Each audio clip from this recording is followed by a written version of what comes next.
Hey guys, this is Tim and Carl of TDG here, and we'll be providing our review of the third Edict and the Abyssal mechanic that came with patch 0.3, and as we'll be talking about the things that stood out to us in regards to this newest patch. Carl, how are you feeling about the patch? How are you feeling about Path of Exile 2, the state it's in? Tell me, man, how are you enjoying it so far, if you're enjoying it? So I will tell you, Tim, my initial feelings on the 0.2 patch was it was not for me, and I was going to come back at a later date. And I can tell you right now, in the first weekend, I had 32 hours already sunk into the game. I feel like that should be a pretty good telling sign right there, what my initial impressions have been of the patch so far. As a longtime POE1 player, I think they absolutely nailed this Abyssal mechanic. This feels incredible, a little overtuned. But one thing I think you'll recall on first weekend or first night when we were leveling, I kept saying to you, I don't want to run the mechanic. It felt too rippy, but I felt like I had to run the mechanic because the rewards were so good. Yeah. Honestly, dude, that felt like balance was in an amazing spot. Maybe a little overtuned. We'll talk a little bit later about some of the mechanics that I actually despise right now. But overall, I think it's been really, really fun, man. What about you? What is your thoughts so far, first weekend? Yeah, I mean, it's hard for me to get like the whole negative opinions that have been coming out recently, I guess, of this whole patch. I've enjoyed it a ton. Now, maybe it has something to do with me playing Hollow Palm and Deadeye, and I've just been moving and flying like crazy. End goals, hopefully Flicker Strike, but I've had a ton of fun with just this new update. Act 4 has been amazing. Sprinting has been amazing, which we'll talk about both of those, and I've really liked the Abyssal mechanic as well. Just the pure amount of waves that kind of are thrown at you as you kill more and more, right? And the rewards, as you said, are totally worth it. These are things that you kind of cannot skip, even as you're going through the campaign for gear upgrades or even currency, right? And I love even after you kind of clear all the waves, for example, as we dive into this Abyssal mechanic, you get to go down into I believe it's the Abyssal Depths, where, again, you get to fight a boss kind of near the end. And you get even more gear and more rewards. And it's a very fun mechanic, and I've had a really, really good time with it so far. Have you actually fought the boss yet? Not the main boss, but like all the mini ones that kind of come up, the rares. Oh, okay, yeah, the rares. Yeah, so there's an actual boss at the end. I haven't fought it yet either. I haven't bought the key yet, but the that fight looks a little cracked. It looks pretty fun. Yeah, I have not gotten to that yet, and that is at a later date for me, hopefully. But what I really wanted to highlight, I think this wasn't my absolute favorite part. It comes a close second, I think. But Act 4 was honestly very, very amazing. Some people have said this is their favorite act. I think I'm in that line of this is my favorite act of the game, even though it took forever. But it was just still really, really enjoyable. I will say, though, that my favorite fight still in this game is Geonor in Act 1, by far. I love the storytelling elements that are in that fight. But with Act 4, again, I'm not going to try and give spoilers away at all. If someone hasn't played Act 4 by this point, I'd be surprised, but you never know. It had a good story. I think it's worth listening to. I think it's really worthwhile. There's a ton of really good fights, as I said. Heck, there was a Sharknado fight, which I loved. Didn't really expect it. It was really interesting. In the prisoner fight was really good, except I hated traveling up to the prisoner fight. I just didn't like being slowed. Oh my god, the water. Yeah, it was the water, right? So that was annoying. I'll let you finish your point there. Go ahead. I have a bone to pick with that stage too. Yeah, no, that was the annoying part, but the prisoner boss itself was really, really cool. And then he was one of the harder bosses for me.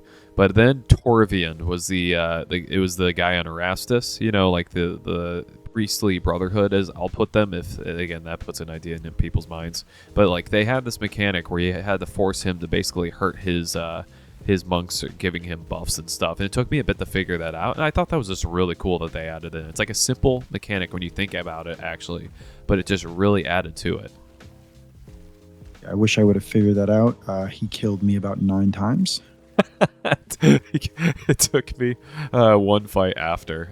I was sitting there for the longest time avoiding so many attacks because I'm built like a feather in this game, and I died once, and then I was like, oh, wait a minute, I think I just saw him hurt his teammate after he threw the rock at him. But what was the bone you had to pick with the prison map? So I enjoyed Act 4 for the most part as I went through. I raced through the first three acts. I slowed down when I got to Act 4. Um, and when I got to Act 4, I got to the prison map, and maybe I did it too early. I don't know, but I died so much trying. I made the conversion to my actual Ember Fusillade at that point, and I was getting killed so much in that map. It was the most unenjoyable thing I've ever done because of that I literally just zoned out and just sprinted through it. And it really bothers me because everybody is talking about how that zone was like a work of art, Yeah. this, that, the other. And I'm just like, I hated that effing zone. Like, don't ever make another zone like that ever again. And yeah, I don't know. It's just kind of funny to me, but yeah, that's kind of the gist of my bone to pick with it. I was just very frustrated playing that zone. Yeah, I think it's kind of part of the storytelling elements that Jonathan's really putting into the game, or I should just say GGG, right? But again, as I've always been kind of talking to you off of this, right? Like, hey, they're very inspired by Diablo 2, and there was so many good story elements in that game. Oh my gosh. And so for me, eventually I want to go back through that zone and actually try and enjoy it instead of like speed through like I usually like to do, right? And so maybe I may have missed that, but I will say, by far, before I get into it, because I'll let you answer this first, my favorite part of this patch by far has been sprinting. Literally just sprinting. But I wanted to see what was your favorite part of the patch so far, Carl. My favorite part would have to be all of the just the step up in crafting that they've had. The first video that I made, I think every single piece of gear that I was wearing, other than my weapon and maybe a ring, was self-found or crafted at that point. Yeah. Still, almost to that point, most of my gear is now. I spent a little bit of currency on some upgrades because I just was a little lazy and didn't want to keep messing around. Right. But it has felt really, really good to like actually have dedicated ways of doing things. And that's probably my biggest pro of the patch so far. Everything has felt good. The complaints that I felt like I had in 0.2, I don't think that they exist anymore. Right. I really feel like the game is coming together to be more of something that I actually can see myself playing rather than something I feel like I was forcing myself to have to play. Yeah. But sprinting, fun. I have little bits of like, it would be better if, but Okay. as a general mechanic, it's such a W. It's really, really, really what the game needed as far as like a nice in between of feels like it takes forever to move, and also like I feel like I'm god tier sprinting. So I've liked it. Yeah, no, I never thought sprinting would be like the best part of this patch for me. It sounds weird, but it is, period, like without a doubt. It brought, as you kind of said, quality of life to the game, and it kept me engaged in combat, right? You're moving from one pack to another, and you can sprint in between, and it's really nice that you can just cancel it by using either dodge roll or, again, a skill, right? It provided this feeling of kind of nonstop action that kind of Nazi zombies did in Call of Duty. And there have been times because of sprinting, I would survive situations I really had no business surviving. Like I'm diving and weaving in between monsters and stuff. And it's just a lot of fun. I know some people have talked about it being a little clunky, and I kind of get that. Like turn radius, for example, it's like a little awkward and slow, which makes sense. You're sprinting, right? It's kind of hard to turn when you're sprinting in real life. I mean, I don't know how much realism we want to put into it, but I feel like once you get a really good handle with sprinting, even in some of the corridor maps, like again, it's pretty darn smooth. Now, mind you, like mobs being in the way makes that tough, but I will say as well, I think one other thing that people have mentioned is like having a toggle option where you can just go right into sprinting instead of dodge rolling into it. I'm hoping they add a different button for that instead. But again, I've really enjoyed sprinting and I've had a ton of fun with it. Did you have anything else to add? No, you pretty much nailed it with the turn radius thing. I am one of those people who's a little gripey about that. Yeah. I think something that feels so smooth actually feels extremely like a slow moving vehicle while you're trying to turn. And that doesn't feel good. Mm-hmm. So that would probably be a major complaint that I would have about it. But other than that, no, nothing, outlandish that I'm like, what are we doing? This is terrible.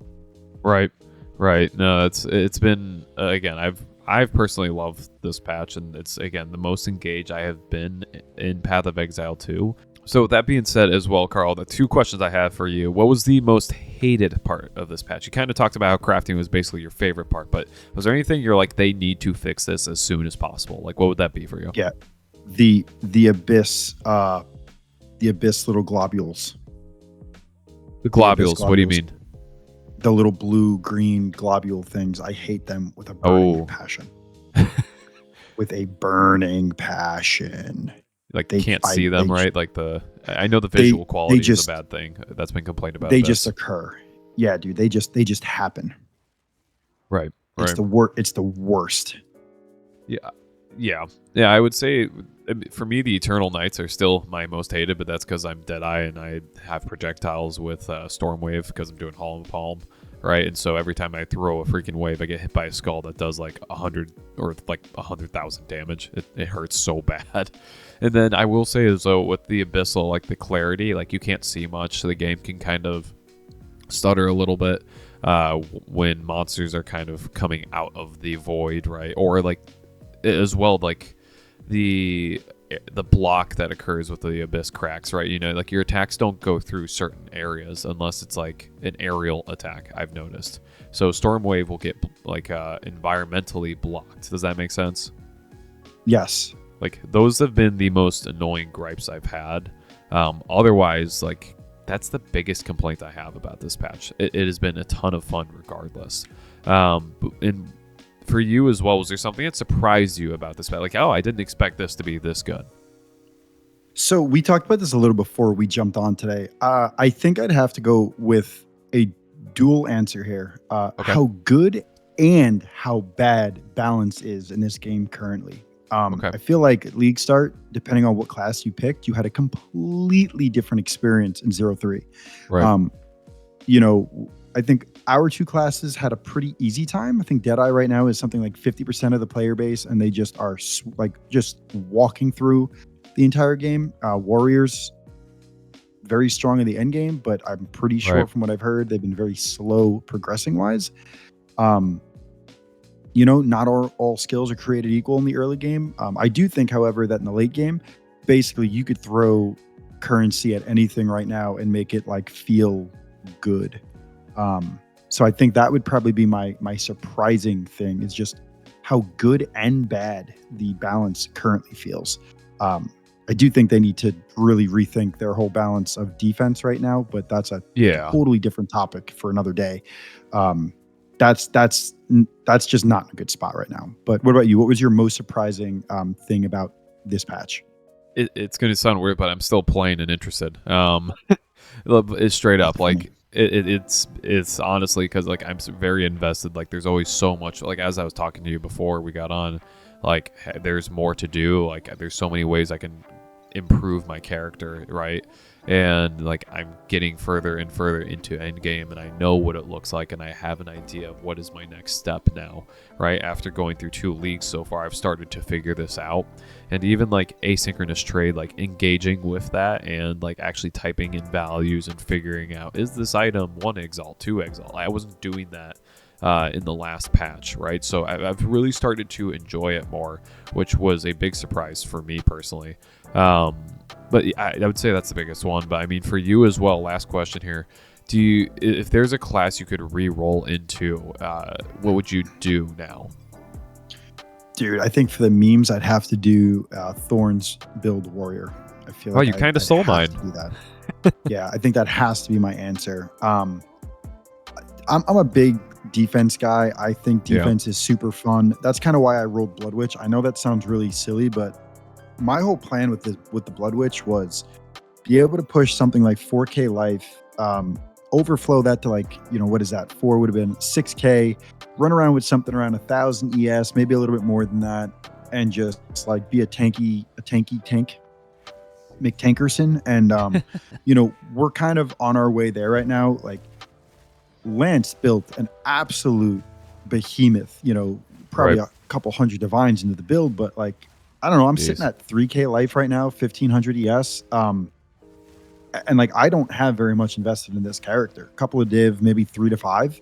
And that's just what my gear is worth. I think I spent 1 div on the gear, and Right. everything else is, like I said, self-crafted. But yeah, that'd be what I would do. Just a real tanky character with a ton of regen, a ton of life recovery, and just letting the enemies kill themselves. Something like I like to do in POE1 with RF, and just build as tanky as possible, which then in turn builds my offense. And I don't know, there's just something that just really, really is rewarding to my ADD brain with that play style. What about you? You said I stole yours. Is that what you would have picked too? Oh yeah, no, Thorns looks like a ton of fun. Like I am actually a big fan of defense and survivability as well. I tried making a regen warrior or life regen warrior, and the tree just does not allow it. It is just the build does no damage. You live for a while, but I want to be able to get through the campaign and into endgame with hardcore and live the entire time. And I think Thorns provides that. Now early on, that might be scary, as you kind of mentioned earlier. Like it can hurt, like you're going with a build or you're just taking damage, right? That's scary. But that it would be either Thorns or like Ice Shot looks interesting, and I could still actually roll into that if I wanted to, but I'm really going to push hard for Flicker Strike and actually try and get this build online. So I am excited for this. But with that being said as well, Carl, did we miss anything? Is there anything that we forgot to mention in terms of just our review of the patch, how you felt about it? No, nothing that I think we missed, but just one other thing in addition to the Thorns build thing. I'm pretty sure mechanically there's a gem, I don't know the name of it, but that you could apply to your persistent buffs, like your spirit buffs, which makes Thorn damage do 75% more damage or something like that. Oh, gosh. And you could stack that on anything. Yeah, it's called Thorn Skin. So deal 70% increased thorn damage while a supported skill is active, and there's no limit on how many of those you could have. Okay. So you can stack 4 of those for 4 times 70 for what is that, 280%? Yep. Thorns damage increase. So that just a silly thing that you can do. Yeah, right. Like that's kind of cool. I like that that's in the game. And that's it. That's just the last food for thought that I'm throwing in there for everybody. As a fun little thing. You're making me I'm probably gonna do Thorns now for next league, or my second character if I end up making one, which I've been enjoying this so much. I just might, honestly. So I think you convinced me to do Thorns. I really want to do it now. I think we should take time and we should do a group Thorns playthrough and just try to be the tanky boys. Slow and steady wins the race. That sounds good to me. That'll be fun. We can actually enjoy the campaign there too, instead of just rushing through. Yes. At least that's how I see it. Exactly. All right. Well, I agree with that. That's all we got for today, guys. If you enjoyed, please consider liking and subscribing. Leave a comment down below of what you've enjoyed or what you've hated. And anything we missed, leave it down below. Let us know. And otherwise, we will see you in the next one. Peace.